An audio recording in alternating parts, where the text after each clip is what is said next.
Tracy. We are actually changing the order just a little bit because of a commitment that he has. So next to the stage is a close friend and a leader in the AI space, Dr. Kelly Cohen from the University of Cincinnati. So I don't need a mic. Can you hear me? Always. Okay.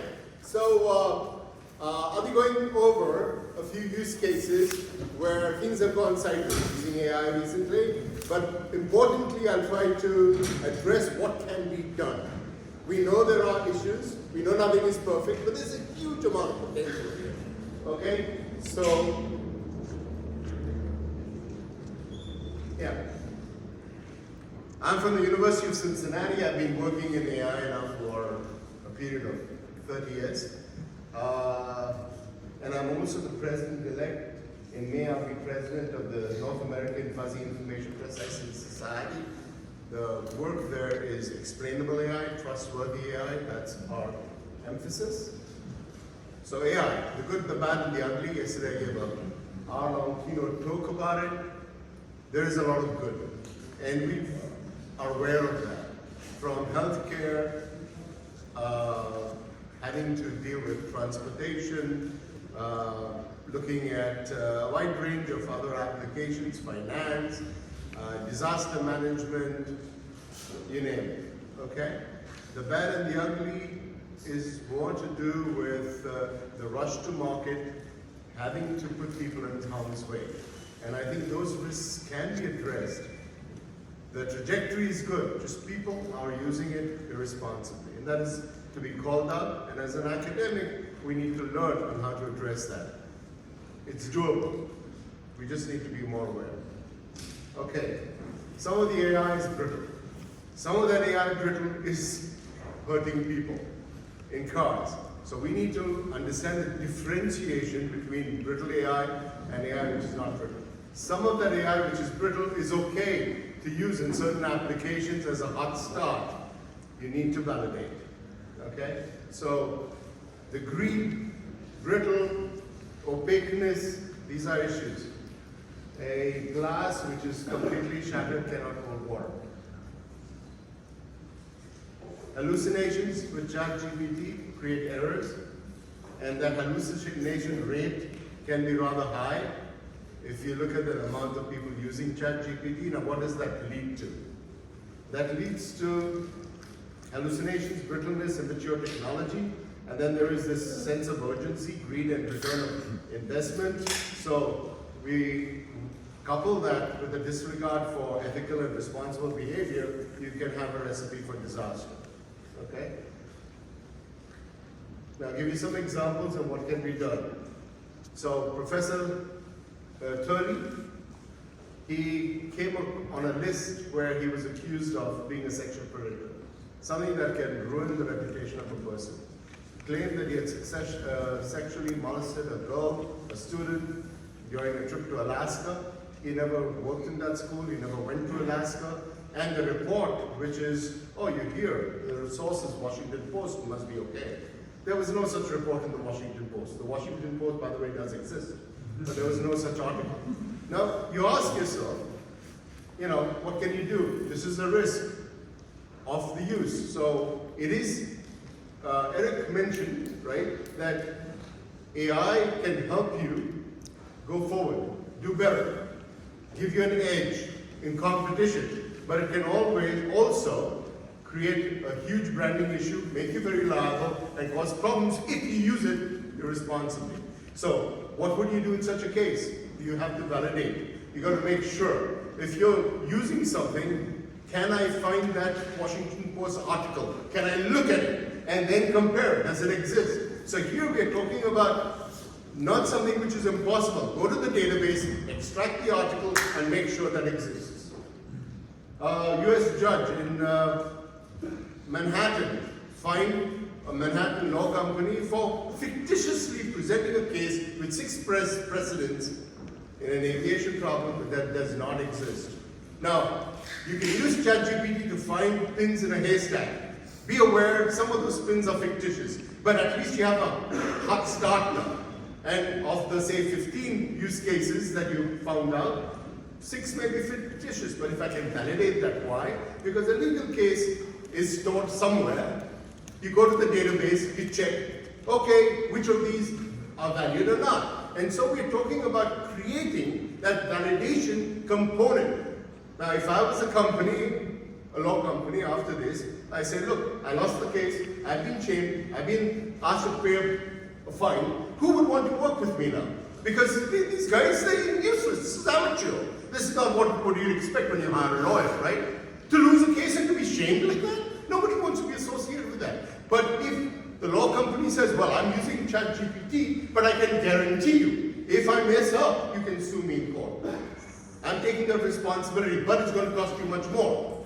So you've got to pay for that premium of using AI that will then allow you to make sure that you have that added element. It could be a human closing the loop, or in this case, it could be an automated system. But for every use case, you can have a validator. Okay? And that is important, not difficult to do. But there is room in the market for such items. Why? Because you want to make sure if you're using it, you are not liable. Canada Air, use a chatbot. Hey, there is a conflict between the website and what the chatbot spun. Some sort of a hallucination. The guy followed the chatbot and, he then was told he doesn't get a refund. So what do you do now? Here, it's a conflict between two sources of information. There needs to be a prioritization. If there is a conflict, don't we do that in legal worlds? If you have 5 documents and there's a conflict, well, you have a hierarchy of what can be validated. Here again, you have a hierarchy, and that would solve the problem of that chatbot. What did Canada Air say? Okay, I'm going to remove the chatbot, I don't trust it anymore. But their branding suffered a big hit. People look at the Canada Air and say, not only did you make a mistake, at first you refused the customer, then you had to go to court and you were then fined. Oh, shame on you. So, now you go to the Bureau of Motor Vehicles in Ohio. Can you go and say this? Trust me, I have good eyesight. Trust me, I don't need a written test. Trust me, I'm awesome. And just let me drive. Well, and if you drive and you kill people, who's to blame? Well, in the city of San Francisco, this is what happens. They trusted, without having to validate it, a couple of companies. This is GM's Cruise. And we're not talking about small little startups, okay? $1 billion it took GM to get Cruise. They dragged a passenger 20 feet. Now, what happens when I want to do an experiment at UC in Ohio with rats? I have to go through an IRB. I can't hurt the feelings of the rats. But here in San Francisco, you can really hurt people. These people, all they have decided to do is live in San Francisco. They did not sign up to be guinea pigs in an experiment of a large corporate company. Now, here in this case, it's not that simple. Brittle AI messes up. And you did go through certification. You may need to, the change here is not as simple as with ChatGPT or with any other chat box. Here, you have to go back, and what we do in aviation, certify. Airworthiness. When you buy a ticket in an airline, you are ensuring that FAA makes sure that the aircraft is airworthy. Anybody making sure that these auto driving systems are okay? No, they're not. So we're looking at Dr. Missy Cummings worked for DOT. She says these systems are very brittle, they will fail, the AI is brittle, and Tesla's autopilot is claimed wrongly, right? That's the problem with AI. People exaggerate, tell lies about it. So Tesla's Elon Musk has been saying that his auto driving system is safer than humans. Well, after 736 crashes and 17 fatalities, it appears that it's twice as worse as humans. Now, when you sell a car and you say, hey, I'm very safe here, you buy the car, you go off. And this is what happens. According to this New York Times paper, no federal software safety testing standards exist today. So we need to here make the standards like we have standards for anything that goes on an aircraft. Airworthiness standards. And then this is a crash between a Tesla car and a truck, killing the driver on impact. So it's not a joke. Okay, one can laugh at Canada Air and the lawyers that got caught up with ChatGPT, but this stuff is serious. Okay? The case for responsible AI, implementing responsible AI, we can cut down on biases, more transparent AI. So the problem is that not everybody knows that there are different types of AI. That some of them can be trusted, verified, validated. Others, well, they need some more work. And some don't work in some applications, others do. And so, if I have to come up with my summary slide, we need to educate people into understanding the different types of AI, the strengths, weaknesses, capabilities, the immense promise it has. So I've spent my 30 years not trying to find issues with risks in AI, but coming up with ways to solve problems using AI, okay? But I do feel there is a need here today, in the last few years, given the greed, given this urgency, to stop this movement towards immature technology. We need to conduct research, we need to educate policymakers, and educate about the risks of unleashing immature technology on unsuspecting citizens. That should not be the case. I hope the city of Cincinnati would learn from San Francisco's bad behavior and be more respectful to our citizens. Thank you very much.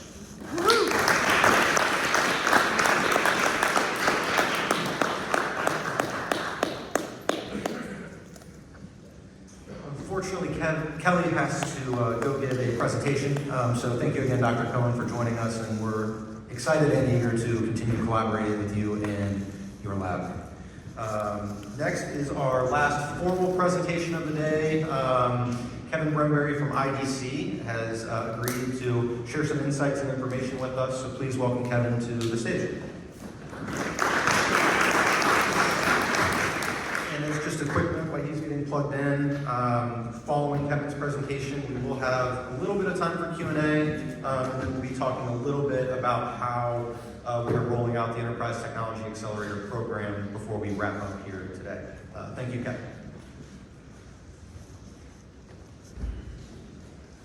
So as I walked across the stage, my pamphlet was coming up. So it's funny. I saw a guy doing a presentation the other day with the pamphlet coming up the whole way, so I don't know if I can do that today or not, so that's fun. So, always good to follow Dr. Cohen. I'm not sure you guys realize that. I'll get it there.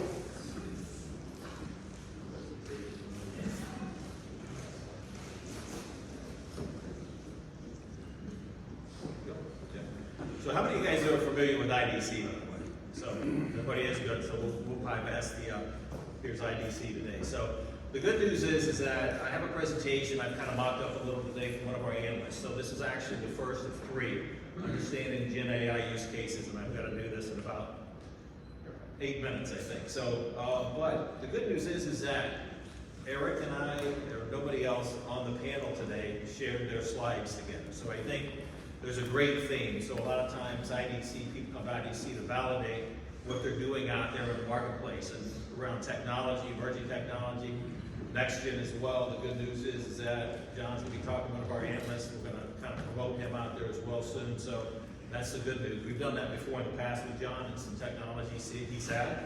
But again, the highlight I want to put you out here today is IDC does around 400,000 surveys every year, looking at technology, emerging technology, what's going on out there, what you should be looking at, how you're buying it.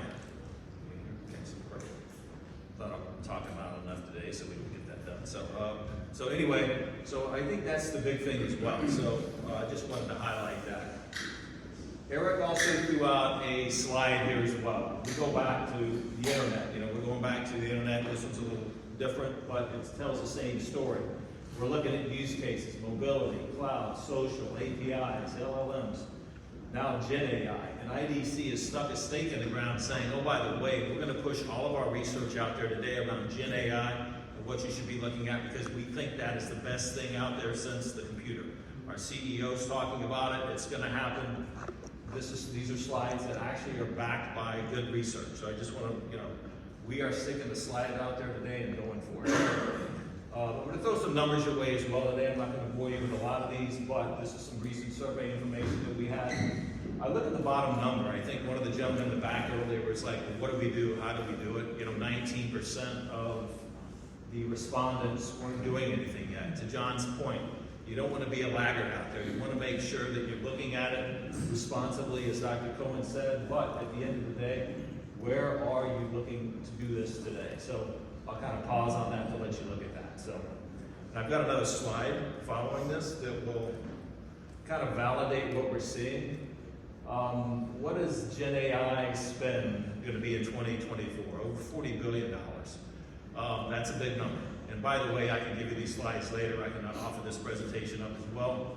The good thing about IDC, we give this stuff out there. We want you to be happy about it. So, but again, looking at banking, I'm going to throw up at the end of the presentation. I'll show you really what's going on in banking. But here's the spend. I think, who was on talking about, Eric was talking about marketing. One of the good things about what I'm going to show you in a second is that everything's validating what he's hearing out there. Again, we didn't talk with each other as well, but the good news is, you know, what are some GenAI use cases? We put them in 3 buckets: productivity, business functions, and industry use cases. So really, the first one is productivity, which is this Zack will talk to you today about, is that, you know, how are you generating code? How are you getting the AI for your meetings? You don't want that, right? But I heard, I was on a meeting the other day where a client's like, oh, I love that because I can just summarize the notes. Oh, by the way, you have to have a human involved because you want to make sure that you're not getting a task that you're automatic, that may give you one. So again, understand your hesitation on that, and that's perfectly fine. So again, looking today, you know, this is the first of 3 reports. We actually have all 3 reports. I've got use cases, the first one on my right in front of me today, but you know, if you guys want to look at it, again, I'm more than happy to send those to you as well. So really looking at the use cases here, or how IDC is looking at this. We're looking at report 1, productivity cases, overall examples of productivity, and then second, customer service. I think we talked about that today, probably ChatGPT. You're going to get in there as well. You know, you threw up the Air Canada use case as well. And then finally, we're looking at industry cases by industry, financial services, government. Last time I was on this stage with Zack 5 years ago, we're talking about smart city technology. Today, we've got the government and cities coming to IDC going, hey, we want you to train us and our teams on ChatGPT because we don't know what's going on out there. We want you to come help us out. So that's the cool thing here. Another person in the back was like, how do we get our team or our management team involved more? Well, you need to build a business use case. What is the use case today? And how is that going to impact the company financially? Because again, if that's not really, why are you doing that, right? So again, looking at remote asset management. I work with a lot of financial manufacturing companies manufacturing companies that are looking at asset management in the plant. So is that machine going to break sooner than we need to so we can send the crew out before that? So again, looking at other possibilities of that. This is the kind of world according to IDC. You know, we have world according to GARP, this is IDC. Looking at responsible AI policies. Here's the roadmap of where we think you should be looking at today and how you are going to look at that. Looking at strategy roadmaps. And how does that technology work to ingest that data? Again, the core of it is data today, right? So where is your data coming from? How clean is it? Where is this data coming from? Is it coming from a plant, from an image and a video somewhere? Is it coming from text from somebody else in the company? Where's this data coming from? So we want to make sure that you've got the right consistency to get that business impact and that business use case funded for the next year and keep going. And then again, there's some, on the right-hand side, some internal and external use cases that we currently work with clients on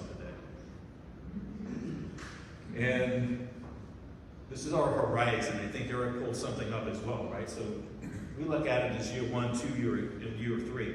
Where should you be investing today? And then 2025, what you should be looking at. Sales engineering, triggering investments and data governance to help you go to your IT team to say, okay, in leadership, how can I actually get more money to invest in?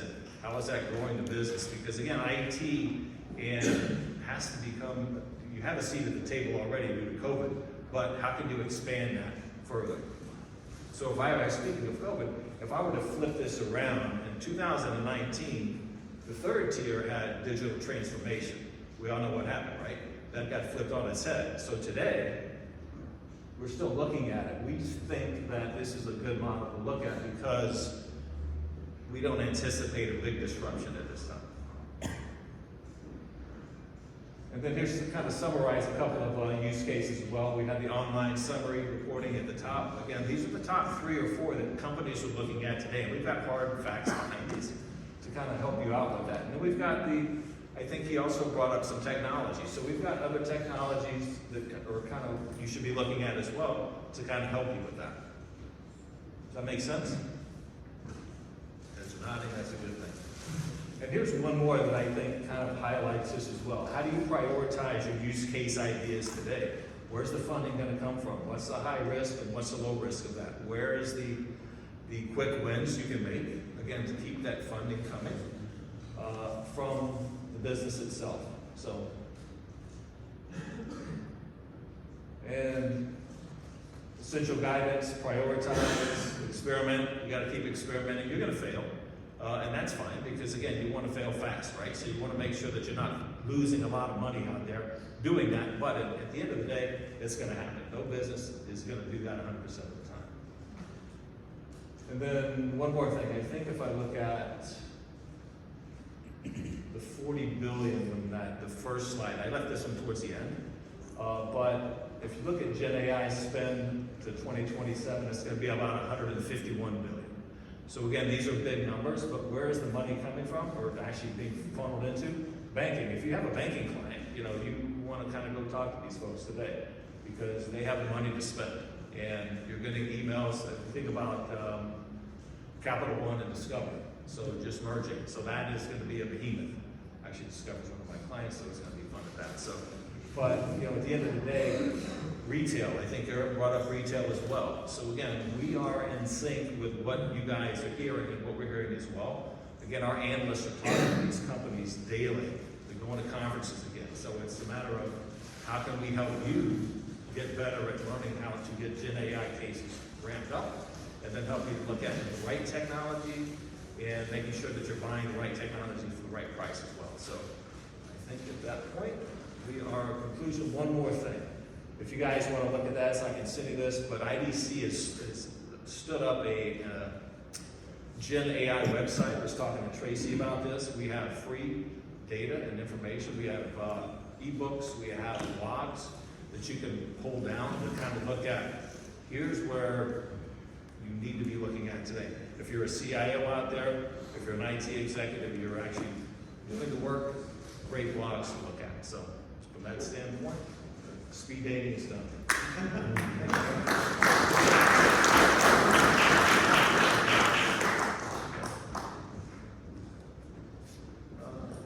Next up, we have Kendra Ramirez from KR Digital, who's going to briefly introduce herself, what she's been doing in developing an AI ecosystem for everyone, all humans, at least here in Cincinnati, and then we'll open it up for questions for these 3 before we round out the program. Hello, hello!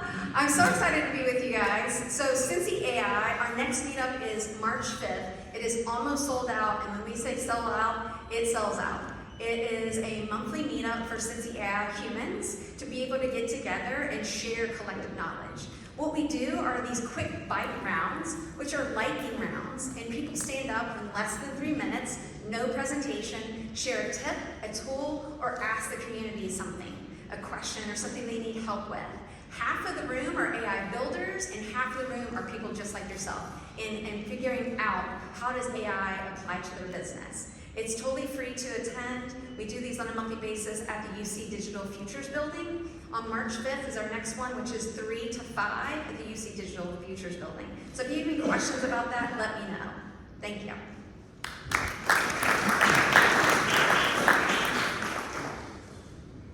Questions for any of these 3? Yes, sir. Pete Bletcher. Yeah, first off, thanks so much. And again, to everybody organizing this has been insanely stimulating. One of the questions I keep asking myself since ChatGPT came out is, at the end of the day, if you kind of take all these great tools and capabilities, put it in a blender, and then serve it up to a startup, what do you suspect the net savings or accelerated speed is. I mean, in my rough calculus, it's at least 50%, which could have a big impact on your funding needs early on, because you can just do a lot of it with these tools. But if you just thought about, for like a small company or a startup that's kind of going to market, you know, how much easier is it to basically build out your model without, you know, how much money can you save through this?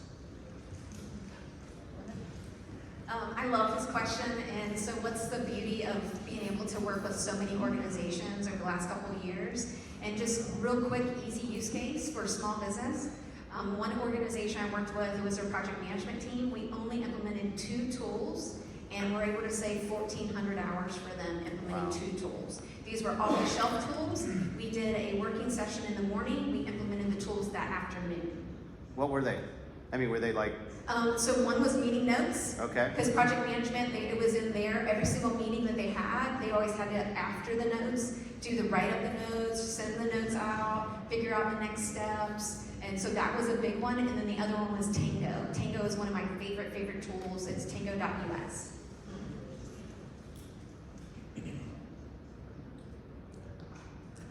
Other questions? Going once, going twice. All right, round of applause for these. Thank you very much.